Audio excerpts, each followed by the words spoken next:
আজকের ম্যাচে Brazil versus উরুগুয়ের ম্যাচে আপনি এই গাজাখোর কোচের কিছু একটা বিষয় আছে, আপনাদেরকে আমি এটা ক্লিয়ার করে বলি। আজকের ম্যাচে যেখানে ব্রাজিলের আপনি ভিনিসিয়াস আছে, ভিনিসিয়াস একজন প্রপার লেফট উইং, সে হচ্ছে আপনার ব্রাজিলের সবচাইতে বেস্ট একজন লেফট উইং এবং রিয়াল মাদ্রিদের একজন বেস্ট লেফট উইং। সেখানে এই ডোরিবাল গাজুডি তারে ডিপে খেলাইতেছে, ফরওয়ার্ডে খেলানো হচ্ছে তাকে। কেন ভাই?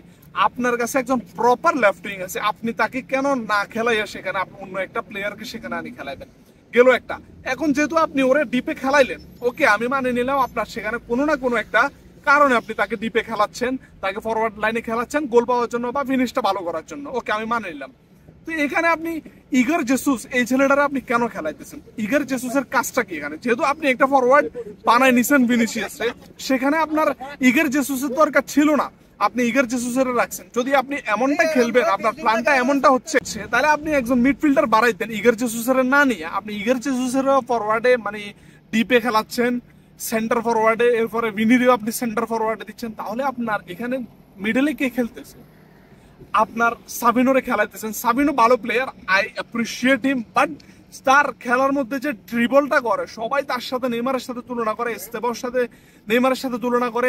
আজকের ম্যাচের একটা হাস্যকর বিষয় আপনাদেরকে বলি, যখন এস্তেবাওকে নামাইতেছে না, যখন দর্শকরা চিল্লাইতেছে এস্তেবাওকে নেওয়ার জন্য, তখন একটু রিবেলের ঘুম থেকে উঠছে, ও আচ্ছা আমার কাছে তো এস্তেবাও নামের একটা প্লেয়ার আছে। এস্তেবাও এদের সাথে তুলনা করে, নেইমারের সাথে, সাবিনোর সাথে। ভাই পুরো ব্রাজিল টিম আছে না, পুরো ব্রাজিল টিমের মিলাইলেও এই নেইমারের 9 সমান হবে না। সবাই এস্তেবাও এরপরে সাবিনো এদের সাথে মিলানো হয়, কিন্তু আপনারা যখন দেখবেন এই সাবিনো আজকে অনেকগুলা ড্রিবল অ্যাটাম্প করছে, কিন্তু সেগুলো সাকসেসফুল করতে পারে না। কারণ কি? সে মানে একটা রিস্ক নিতে চাইতেছে, বাট তার দরকার নাই রিস্ক নেওয়ারটা। সে ভালোভাবে খেলতেছিল, তাকে ভালোভাবে খেলা উচিত। তার সাথে যেহেতু ব্যাকআপ নাই কোনো লাইনে, সে যখন ড্রিবল অ্যাটাম্প করতেছে তখন আপনার ব্যাকআপ দেখার দরকার। যদি আমি বলটা আমার থেকে লুজ হয়ে যায়, তাকে আমি কাকে নিবো আমি সেখান থেকে? তা উনি সেটা করতেছে না, সে ড্রিবল অ্যাটাম্প করতেছে, বল লুজ করতেছে। মানে উরুগুয়ে এত জঘন্য, এত বাজে খেলার পরেও ব্রাজিল সেখানে ম্যাচটা আজকে জিততে পারে নাই, তারা ড্র করছে এই ম্যাচটা। আজকের ম্যাচে যদি ভালো কোনো পয়েন্ট বলা হয়, তাহলে একমাত্র রাফিনিয়া ছাড়া এই ম্যাচে আমি কাউকে দেখিনি। রাফিনিয়া ছাড়া এই ম্যাচে কেউ ছিল না। রাফিনাকেই আপনার ডিফেন্স করতে হবে, রাফিনাকেই অ্যাটাকিং এ যেতে হবে, রাফিনাকেই ফিনিশিং করতে হবে, সব কিছুর দায়িত্ব রাফিনার।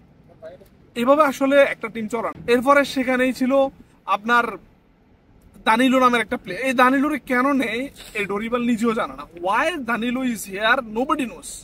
দানিলোকে কেন নেওয়া হয়? একটা প্লেয়ার রেড কার্ড খেলে উঠে গেলে যে অবস্থায়, দানিলো থাকার থেকে না থাকাটাই সেম অবস্থা। মানে দানিলো খেলা মানে আপনি 10 জন নিয়ে খেলা, সেম। আপনার মাইন্ডসেট থাকতে হবে আপনি 10 জন নিয়ে খেলতেছেন।